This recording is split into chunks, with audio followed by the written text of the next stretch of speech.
और राबड़ी आवाज से हमारे सहयोगी रवि एस नारायण हमारे साथ लाइव जुड़ चुके हैं। सीधे रवि का रुख कर लेते हैं। रवि, देखिए बीते कुछ दिनों में आरजेडी के अंदर बहुत ही ज्यादा उठापटक हुई, खास तौर पर तेज प्रताप यादव केंद्र बिंदु में थे। उन्होंने इस्तीफा देने की बात कही थी, एक बड़ी बात सबके सामने उन्होंने ट्विटर के जरिए रखी। लेकिन अब जब वो राबड़ी देवी से मिले, अभी वहीं पर रुके हुए हैं, तो क्या लगता है तेज प्रताप यादव को मना लिया गया है?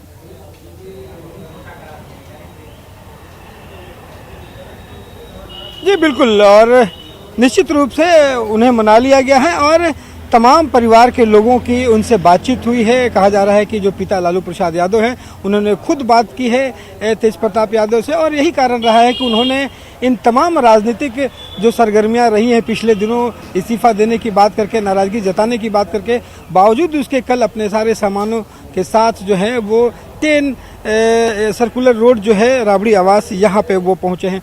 और देखिए सबसे अच्छी बात है कि वर्षों बाद ये ऐसा माहौल होगा आरजेडी के लिए कि जहाँ पे लालू प्रसाद यादव जो उनके पिता हैं, उनको जमानत मिल गई है। आने वाले कुछ दिनों में वो पटना पहुँचेंगे, लेकिन उनके पटना आवास पे पहुँचने से पहले ही तमाम पूरा जो परिवार के सदस्य हैं वो एक साथ दिखाई पड़ेगा। ये एक राजद परिवार के लिए, लालू परिवार के लिए और राजद पार्टी के लिए कहीं एक बेहतर संदेश है।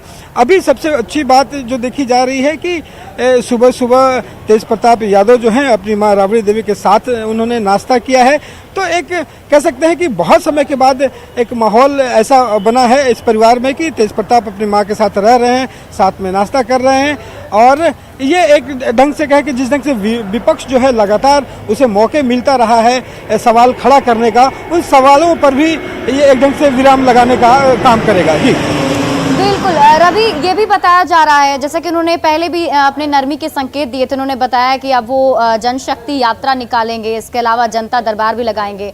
तो क्या ये माना जाए कि जिस तरीके से उन्हें आश्वासन उनकी तरफ से या उनके परिवार की तरफ से शायद मिला है, उन्हें मना लिया गया है, तो इसलिए वो इस तरीके के कार्यक्रम अब आगे करने वाले हैं? उसको लेकर क्या जानकारी है?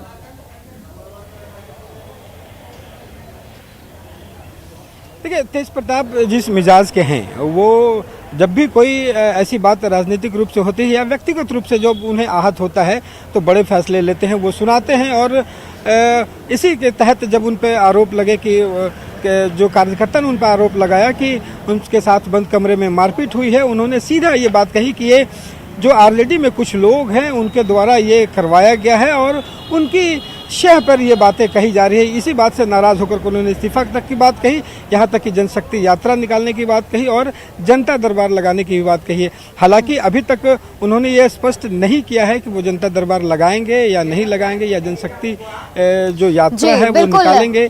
बिल्कुल रवि, और देखना होगा कि जिस तरीके से अब बातचीत हो रही है, जिस तरीके से राबड़ी देवी ने पहल की है, उन्होंने उन्हें समझाने की कोशिश की है, तो देखते हैं अब आगे आरजेडी